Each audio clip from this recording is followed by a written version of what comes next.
Avant d'ouvrir la parole de Dieu, je voudrais vous faire part en quelques secondes. C'est remarquant, j'ai quelque chose là. Il n'y a rien de grave. Je l'ai dit mardi soir à la réunion de prière. Mercredi, donc, j'ai une intervention chirurgicale.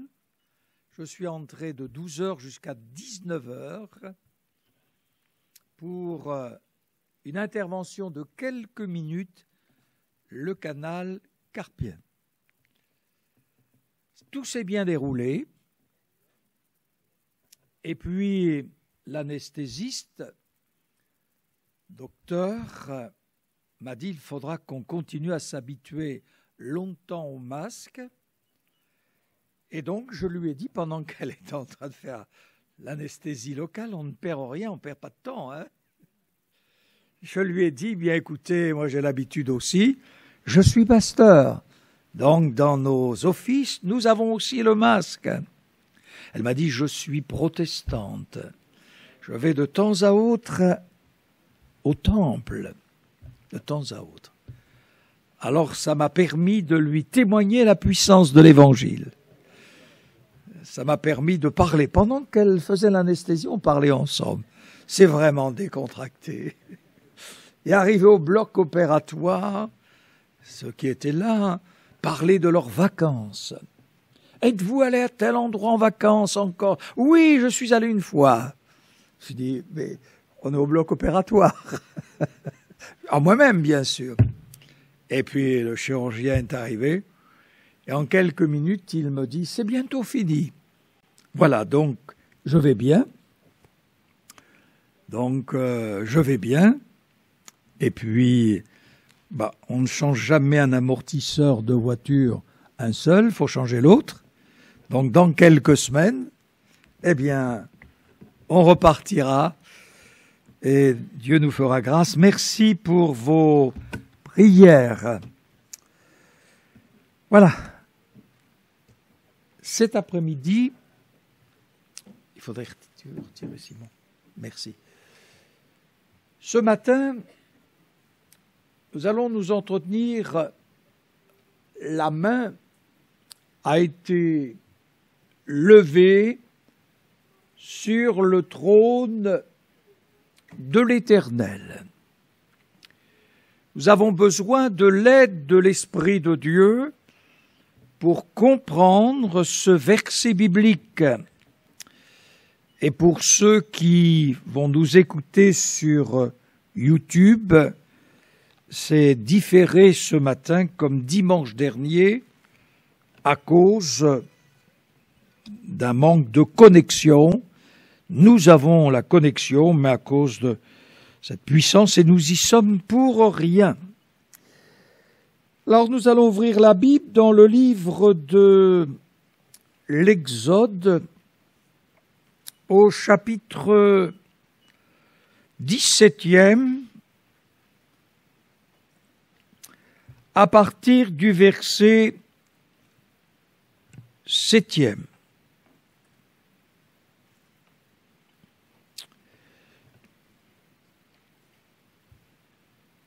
Livre de l'Exode, chapitre 17e, partir du verset 7e. Moïse donna à ce lieu le nom de Massa et Mériba, parce que les enfants d'Israël avaient contesté et parce qu'ils avaient tenté l'Éternel en disant « L'Éternel est-il au milieu de nous, n'y est-il pas ?» Amalek vint combattre Israël à Réphidim. Alors Moïse dit à Josué, « Choisis-nous des hommes, sors et combat Amalek. Demain, je me tiendrai sur le sommet de la colline, la verge de Dieu dans ma main. ou le bâton. Josué fit ce que lui avait dit Moïse pour combattre Amalek. Et Moïse, Aaron et Hur montèrent au sommet de la colline. Lorsque Moïse élevait sa main, Israël était le plus fort, et lorsqu'il baissait sa main, Amalek était le plus fort. Les mains de Moïse étant fatiguées, ils prirent une pierre qu'ils placèrent sur lui, et il s'assit dessus. Je m'arrête un instant. Je crois que chacun d'entre nous a dit une période de sa vie, il ne faut pas baisser les mains, ou il ne faut pas baisser les bras. Eh bien, cette expression que nous employons, l'incroyant comme le croyant, voilà d'où vient l'expression. Alors, baissez pas les mains, baissons pas les mains. Baissons pas les bras. Aaron et Hur soutenaient ses mains, l'un d'un côté, l'autre de l'autre, et ses mains restèrent fermes jusqu'au coucher du soleil.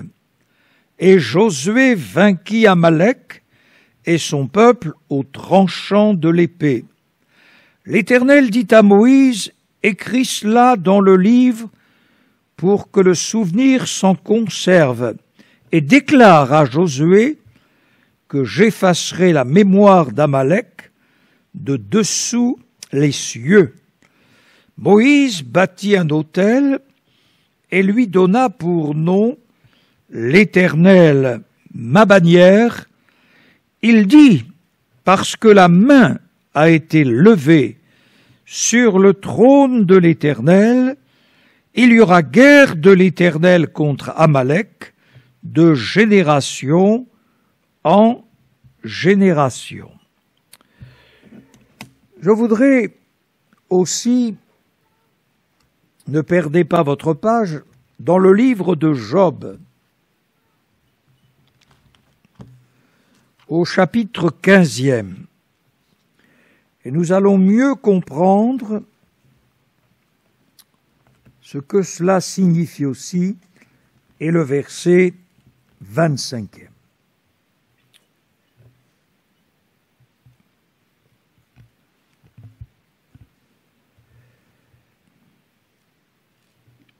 Ça me fait plaisir d'entendre votre Bible et feuilles.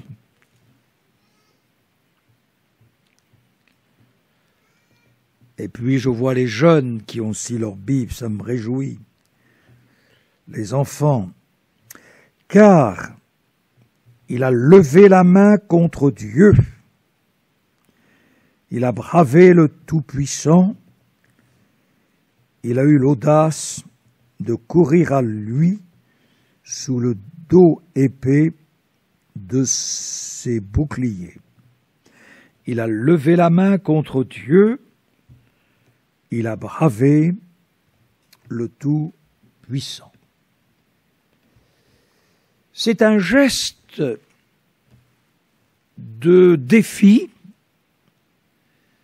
C'est l'homme qui prétend menacer le Seigneur. Il a bravé. Littéralement, s'est rendu vaillant. Il a fait le héros devant le Tout-Puissant. C'est toute la folie de la révolte du méchant. Que l'Esprit de Dieu nous aide. Et on va aussi, dans le premier livre de Samuel, au chapitre 15e, et à partir du verset 1er. Samuel dit à Saül, « C'est moi que l'Éternel a envoyé pour t'oindre, roi sur son peuple, sur Israël. Écoute donc ce que dit l'Éternel. Ainsi parle l'Éternel des armées. » C'est Dieu qui parle. « Je me souviens. » Quelle bonne mémoire, mon Dieu. « Je me souviens de ce qu'Amélec fit à Israël lorsqu'il lui ferma le chemin à sa sortie d'Égypte. Va maintenant, frappe Amalek, etc. » Ce qu'on retient, Dieu dit, je me souviens ce qu'Amalek fit à Israël lorsqu'il lui ferma le chemin à sa sortie d'Égypte. Celui qui a osé agir de la sorte, c'est Amalek. Et dans le livre de la Genèse, au chapitre 36e, versets 9e à 12e, c'est un petit-fils d'Ésaü, les Édomites. C'était un peuple belliqueux, pillard, et Amalek n'a aucune crainte de Dieu. Et pourtant, malgré la connaissance que les chefs d'Édom avaient dans le livre de l'Exode, chapitre 15e, dans ce chant, et aussi les peuples l'apprennent. Tout ce qui s'était passé en Égypte, les miracles, les prodiges, et aussi la traversée de la mer Rouge, engloutissant tous les ennemis d'Israël. On le sait. Dans l'histoire des nations, on ne pourra jamais oublier ce que nous sommes en train de vivre. Ça sera gravé de génération en génération, et si le Seigneur tarde à venir chercher son Église, c'est marqué dans l'histoire de l'humanité. Et la Bible nous dit qu'Amalek vint combattre Israël à Réphidim. Il aurait fallu lire dans le livre des Nombres, au chapitre 24e et verset 20e, Amalek est la première des nations.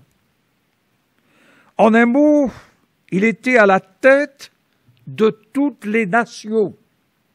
Et lorsque l'on lit l'histoire d'Israël, de sa naissance jusqu'à ce jour, eh bien la continuité s'est faite en voulant détruire, anéantir Israël. Mais comment aussi Dieu pouvait le dire dans le livre du Deutéronome concernant Israël? C'est pas parce que tu es fort, que tu es puissant, que tu es grand, c'est parce que je t'aime. C'est une question d'amour. Ce n'est pas parce que tu es supérieur, c'est parce que je t'aime. Et c'est là quelque chose de merveilleux. Et lorsque Samuel dit au roi Saül, eh bien je me souviens ce que Amalek fit. Comme là il s'est mis en travers de ton chemin, ce qui veut dire qu'Israël venait de naître. Il sortait de l'Égypte. Et Amalek est celui qui veut anéantir le peuple de Dieu. Ils veulent l'anéantir. À peine sorti, Amalek vient. Voilà pourquoi la Bible dit « La main a été levée sur le trône de l'Éternel. » Parce qu'il a levé la main vers celui qui est assis sur le trône de Dieu, le trône de l'Éternel qui manifeste sa souveraineté. Lisez le livre de l'Apocalypse au chapitre 4e. C'est merveilleux de lire ce chapitre où il est fait mention du trône de l'Éternel. Et le nom de l'Éternel n'est pas prononcé, mais quelqu'un était assis. C'est grandiose, merveilleux, extraordinaire. Oui, Israël venait de naître.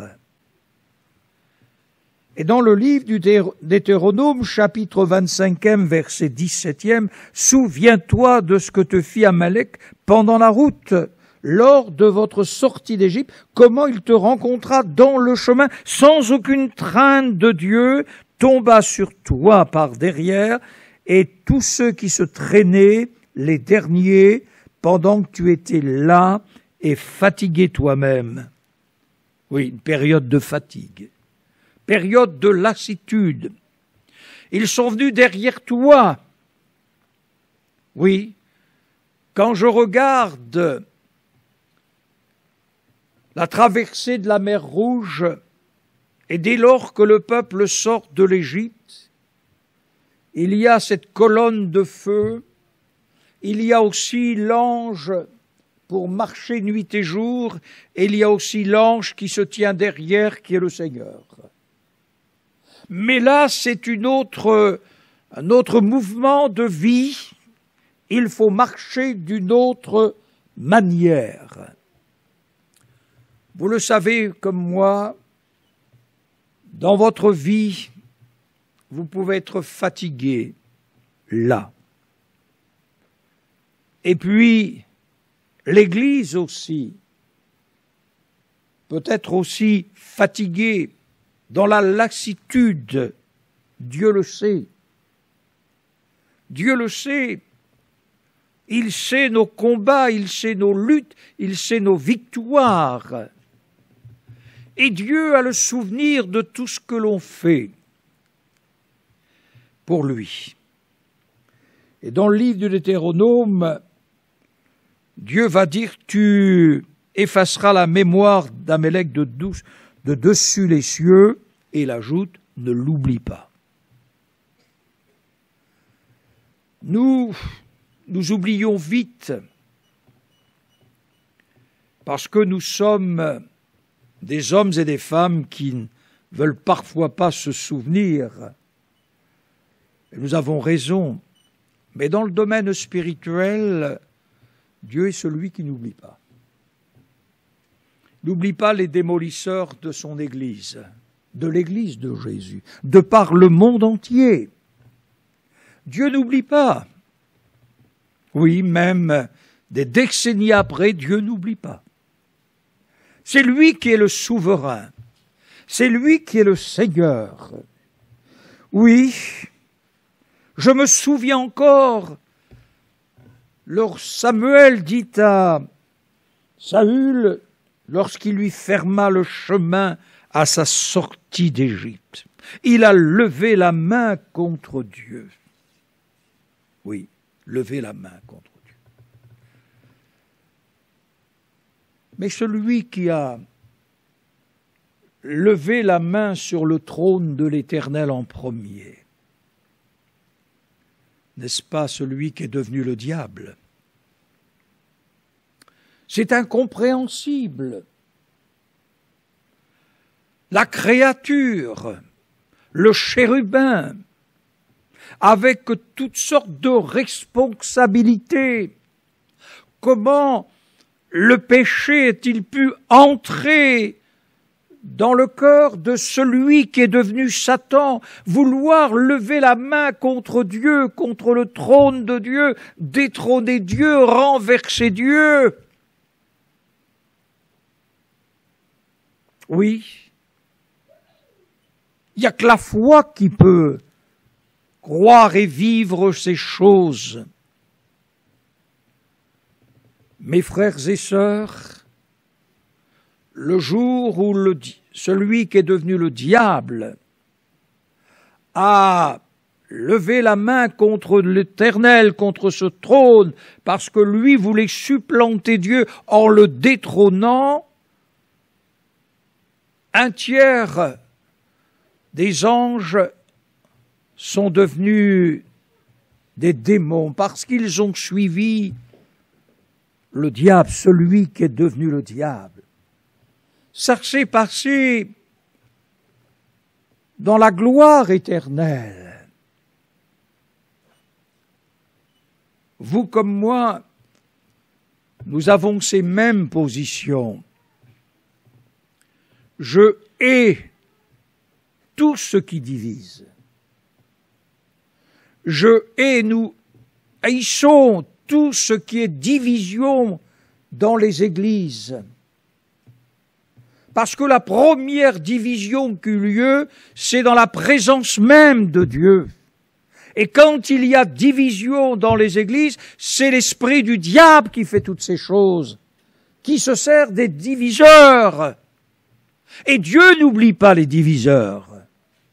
Dieu ne les oublie pas, il ne les bénira jamais, parce que Dieu ne bénit pas une division. Nous pouvons leur faire des bisous sur le front, sur la main, ils resteront des diviseurs aux yeux de Dieu. Et Dieu ne bénira jamais une division. Vous le croyez? Nous le croyons. Oui. Amalek, ce que tu as fait, c'est à moi que tu as touché. Tu le savais. Tu as voulu tu as voulu toucher au trône de Dieu. Tu as voulu toucher à mon peuple qui vient de naître. Mais ce peuple, c'est mon peuple. Je voudrais vous faire part, il y a très longtemps de cela, j'ai gardé quelques prophéties qui m'ont été données, soit dans une convention, soit au milieu de nous. Et puis, j'avais mis ça dans une enveloppe et c'est tellement précieux, j'ai dit, il faut que je cache ça. J'ai peur de perdre ça. C'est drôle, ça avait été là depuis 25, 30 ans, 35 ans. J'ai dit, il faut que je fasse attention là. Et j'ai tellement bien caché que je savais plus où j'avais mis ça. Il n'y a qu'à moi que ça arrive, hein? Pas à vous, hein? Et j'ai dit, Seigneur, il faut que tu m'aides à retrouver cela. Et j'ai cherché, hein? Et il y a quelque temps, j'ai retrouvé ça. Oh, j'étais content. Puis j'ai relu toutes ces prophéties, les quelques-unes. Puis j'ai relu celle-ci. Et je voudrais vous la lire. C'est un extrait, bien sûr. Ils ne sont pas enregistrés. Mais voici l'extrait. Tu es mon enfant. Tu as beaucoup pleuré. Je te dis que tu as vaincu. Cette ville est ma ville. Je te donne parce que tu as vaincu des années de paix. Mon épée pointe le chemin devant toi. Tu le connais car tu y as marché. Quelque chose de très loin, une pensée est en train de souvenir à ta pensée, de revenir à ta pensée, sache que je n'oublie pas mes promesses. Oui, nous avons, vous et moi, pleuré énormément pour cette ville. Les ténèbres agissaient, les clubs de spirites, de médiums et autres agissaient. Les anciens s'en souviennent. Je me souviens, on faisait un pas, et quelques jours après, on faisait un demi-pas. Mais enfin, on avait quand même fait un demi-pas. Je me souviens de ces nuits ténébreuses, de lutte, de prière. Je me souviens de ces combats. Je me souviens d'avoir travaillé après 30 ans avec la maladie et tout. Quand je montais sur l'estrade, j'essayais avec la grâce de Dieu de prêcher quand même. Oui, frères et sœurs, nous avons, par la grâce de Dieu, été vainqueurs. Toutes ces puissances ténébreuses ont délogé. Quand le Seigneur nous a envoyés, je trouve un grand champ de travail. Tu mèneras un combat jusqu'à l'agonie. Dieu soit béni. Parce qu'il est le grand victorieux. Il est le grand victorieux. Je me souviens de cette nuit de prière avec l'Église, où nous étions là en train de lutter contre des clubs de spirites. Et après ces nuits de prière, il y eut plus de 30 baptêmes de l'Esprit de Dieu. C'est Dieu qui nous a permis de triompher. Et c'est encore lui qui marche devant nous, parce que c'est son œuvre. Et j'aime quand Paul dit, à la fin de sa vie, il dit la vie est un beau combat. Oui, un beau combat. Mes frères et sœurs, c'est un beau combat. C'est un beau combat. Et quand nous quitterons la terre, vous pourrez dire, j'ai vécu un beau combat. Parce que je fais partie du corps de Christ, parce que je suis une pierre vivante. J'ai fait, gloire à Dieu, la vie est un beau combat. Oui, un beau combat. Et j'ai combattu le beau combat. Il y a des mauvais combats, mais il y a des beaux combats. Oui. Lorsque Jésus-Christ est venu sur la terre des hommes, conçu par l'Esprit Saint, dans le sein de Marie la Vierge, dès que Jésus est né, Satan rugit lorsque Dieu a introduit son Fils dans le royaume de ce monde. Dès sa naissance jusqu'à la croix, l'on a cherché sa mort, mais ce ne fut pas le triomphe des ténèbres, c'est le triomphe de Jésus-Christ, c'est le triomphe de Dieu. Oui, lorsque, dans le livre des Actes, au chapitre 1er, verset 8e, Jésus dit « Vous serez mes témoins ». Oui, nous interprétons ça à notre manière. Mais en réalité, Jésus dit, vous serez mes martyrs, ou vous allez mourir par une mort violente. Et dès que l'Église est née, le jour de la Pentecôte, tout de suite, il y eut l'opposition. Tout de suite. Et les apôtres, les uns après les autres, sont morts par une mort violente, seul par la décapitation, par l'épée, excepté l'apôtre Jean. Bien-aimés dans la foi, une chose est certaine, c'est que l'histoire de l'Église nous montre qu'en réalité, on a cherché à fermer le chemin par toutes sortes de choses. Oui, notre histoire nous révèle les enfants qui vont à l'école ont appris les mêmes choses que nous avons aussi apprises. Les guerres de religion. Mais ce que je crois, c'est que Dieu se souvient. Et qu'aujourd'hui, de par le monde entier,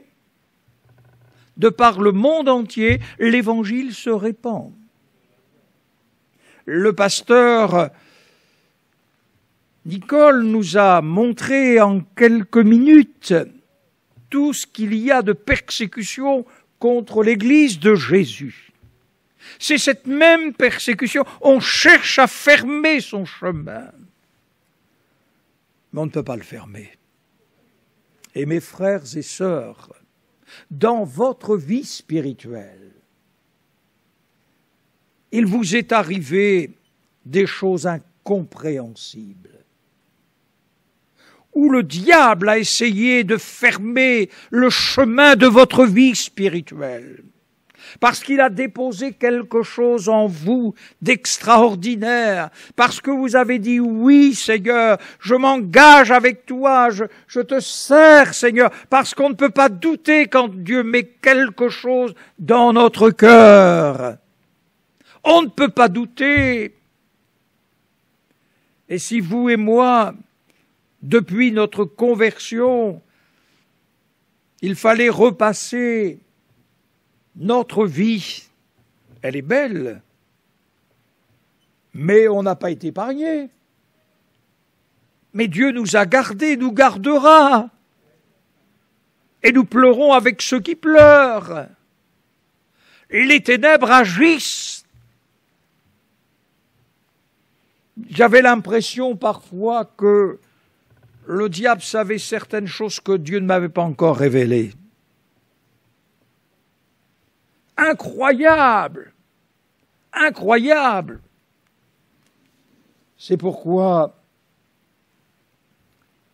lorsque le Seigneur dit, Matthieu 16, 18, « Je bâtirai mon Église ».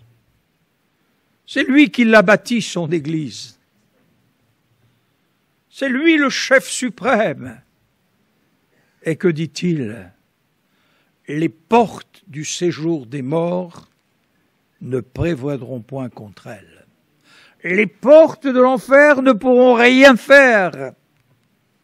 Et cette Église, elle restera invulnérable et inébranlable, malgré les nombreuses attaques contre elle. C'est pourquoi, bien-aimés dans la foi, ne baissons pas les bras. Cette expression que nous employons, il ne faut pas baisser les bras. Oui, nous l'avons lu dans l'Ancien Testament. Moïse dit à Josué, « Eh bien, Josué, choisis-nous des hommes. » Et nous avons besoin, vous et moi, d'être des hommes. Nos sœurs aussi, engagées dans ce combat. Nous sommes choisis de Dieu. Pierre morte, nous sommes devenus pierre vivante. Et nous sommes sur la pierre précieuse. Oui, tous ces prophètes de malheur qui ont prophétisé le bonheur et autres, quel est le fruit de leur message? Mais nous sommes dans un beau combat spirituel. Et l'Église, elle progresse. Elle progresse. J'ai lu quelques statistiques quand je disais sur YouTube que l'on priait avec des centaines et des centaines de millions de chrétiens. De par le monde entier, il semble que nous atteignions le milliard. Le milliard. Mais ça vous dit rien, ça? Ça vous dit rien, le milliard? On peut nous persécuter en Chine. On peut essayer de changer la Bible. Mais c'est des millions de chrétiens qui sont là-bas, à cause de la persécution. La persécution n'a jamais arrêté l'Église de Jésus. Et tout ce qu'il se passe, nous croyons au glorieux retour du Seigneur Jésus-Christ. Oui, c'est important, Dieu soit béni. Réjouissons-nous de tout notre cœur. Josué, choisis-nous des hommes. Sors et combat Amalek. Demain, je me tiendrai sur le sommet de la colline, le bâton de Dieu dans mes mains. Oui, ce bâton de Dieu. Ah, ce bâton de Dieu. Vous vous souvenez, Exode chapitre 3e, ce bâton de Dieu. Oui, ce bâton qui l'a accompagné. Oh, que Dieu soit béni. Ce bâton qui l'a accompagné, traversant la mer Rouge et autres, les prodiges, les miracles. C'est extraordinaire. Oui. Bien-aimés dans la foi, ne baissons pas les bras. Josué fit ce que lui avait dit Moïse pour combattre Amalek. Et Moïse, Aaron et Hur montèrent au sommet de la colline. Lorsque Moïse élevait sa main, Israël était le plus fort. Et lorsqu'il baissait sa main, Amalek était le plus fort. Ah, moi, toutes les heures, il faut que je fasse ça. Je vous assure que quand je reste 2-3 minutes, ça suffit. Hein. C'est une image, hein, bien sûr. Hein. C'est une image. Mais lui, il tenait les mains, hein, puis on lui disait « Hé Moïse, t'as baissé les bras, c'est plus fort. Tu lèves les bras, ah, on est plus fort. » Mais c'est fatigant de lever les bras. Essayez de lever les bras. Levez-vous, non, levez-vous pas, mais levez-vous là, et levez vos bras pendant 10 minutes. Vous allez faire ça à la fin. Ben oui, 10 minutes. Hein. Comme ça, c'est facile. Hein. Mais comme ça, oh là là. Oui, mais il fallait soutenir les bras. Aaron et Hur furent là. Bien-aimés dans la foi, ne baissons pas les bras. Et je voudrais conclure dimanche, lorsque, avant la scène, je crois, je vous ai demandé de réfléchir pendant 1 heure chaque jour, du lundi à vendredi dans la prière. Et quand, à l'issue du culte, je vous ai demandé, j'ai fait « Ah !» Quand j'ai vu au moins 100 de mains se lever, j'étais content, hein. Et toute la semaine, j'ai béni Dieu, hein. Ah, j'ai fait. Magnifique, magnifique, magnifique. C'est formidable.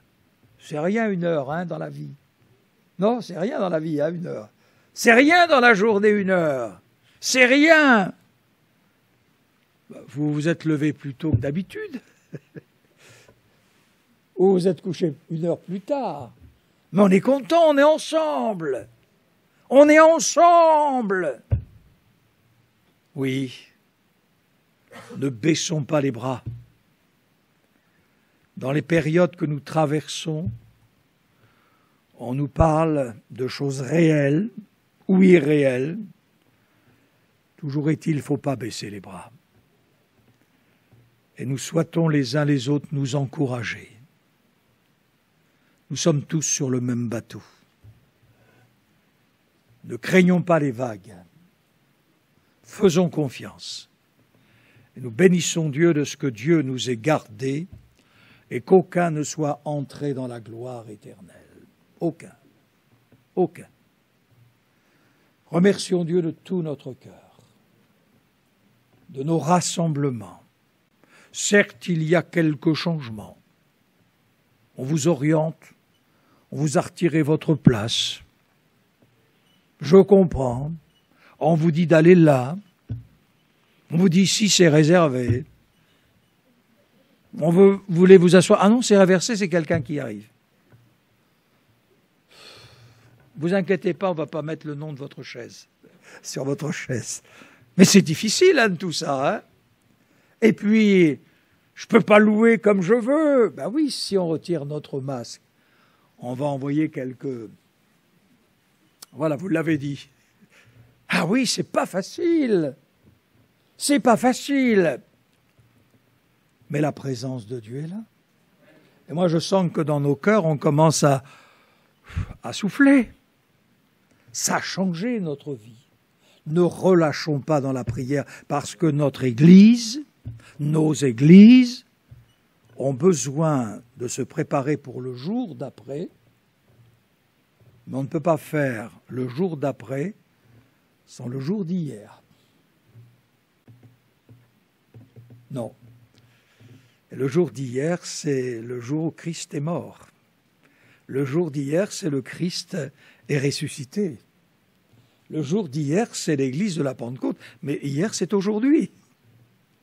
Mais demandons à Dieu toute sa grâce, qu'il nous aide. Acceptons ces quelques changements. Ça reviendra. Dieu seul le sait. Il est au contrôle de tout. Ne baissons pas les bras. Et la main est élevée sur le trône de l'Éternel. Dieu s'est occupé d'Amélec. Mais Dieu s'occupe de nous. Il prend soin de nous. Que son nom soit glorifié. Croyons que Dieu n'oublie rien. Que celui ou celle qui a besoin de la grâce de Dieu se lève et on va prier pour vous.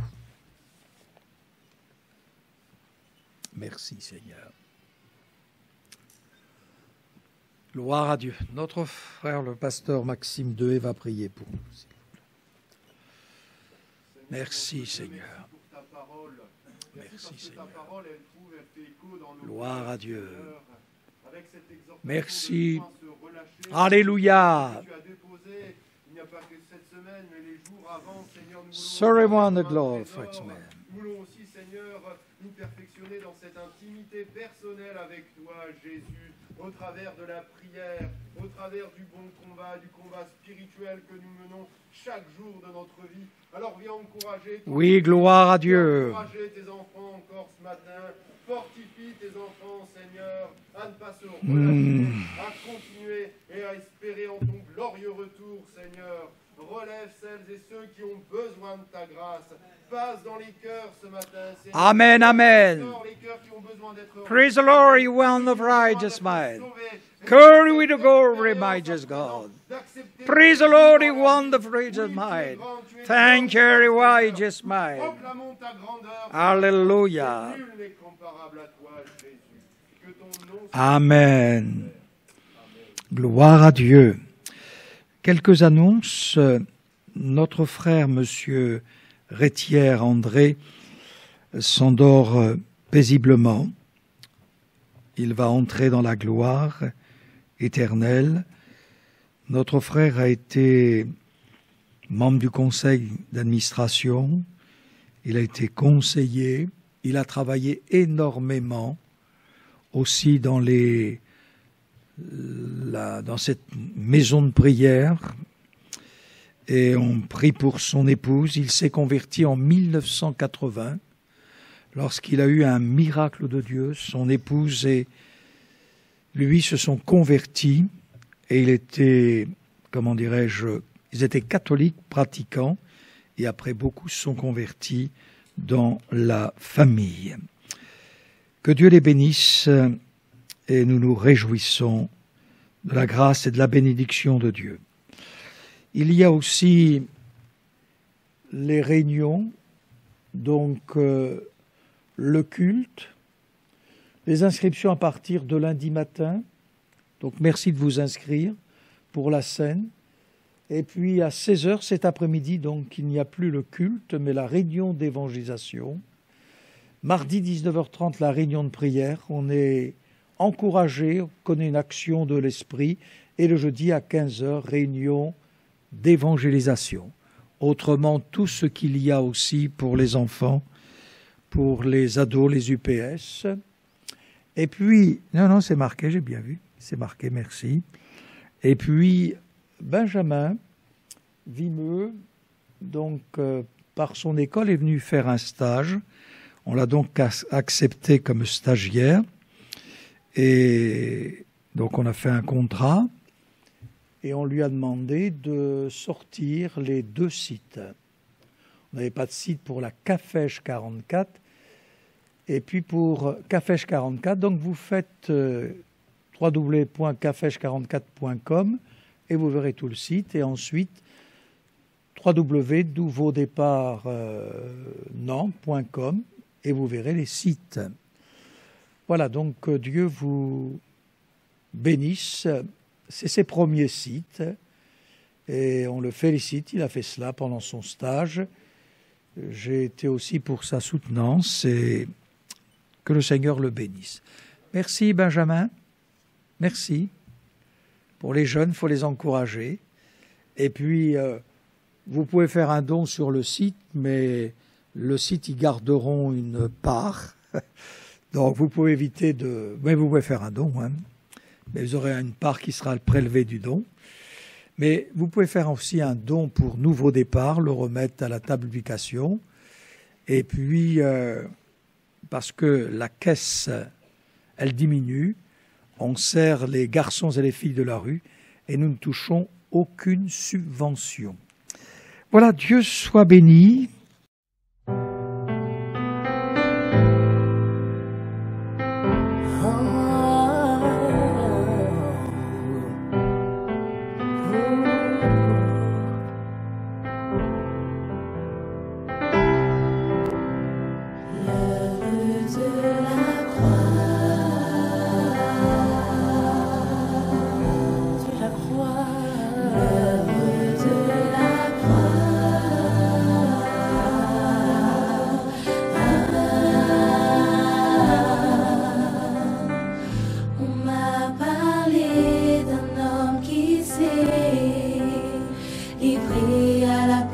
D'un autre, on m'a parlé d'un homme qui s'est donné pour l'humanité. On m'a parlé d'une personne sacrifiée pour nos péchés. J'ai entendu parler d'un âme qui ne se reproduira jamais.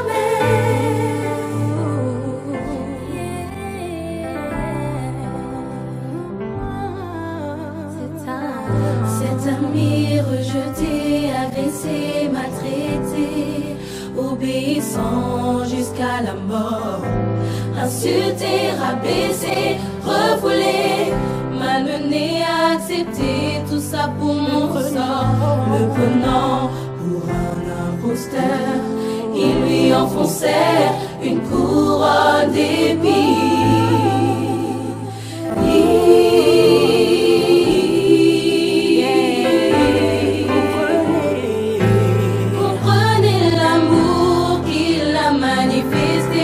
Envers nous, il n'y a pas de plus grand amour que de donner sa vie pour ce qu'on est. C'est précieux envers toi et moi, le seul unique qui nous a sauvés.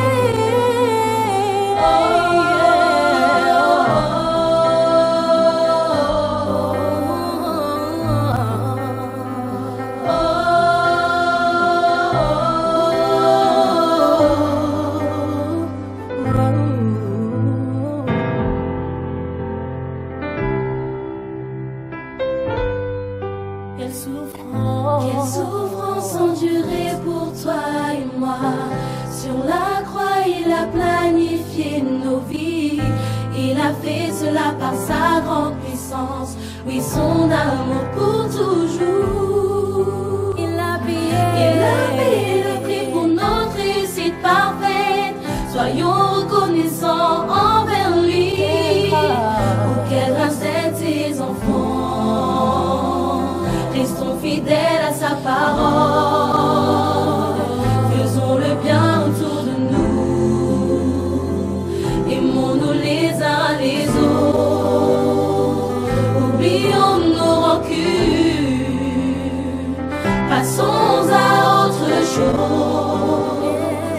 faire ce qu'il a subi pour que nous ayons la vie. Et juste incroyable.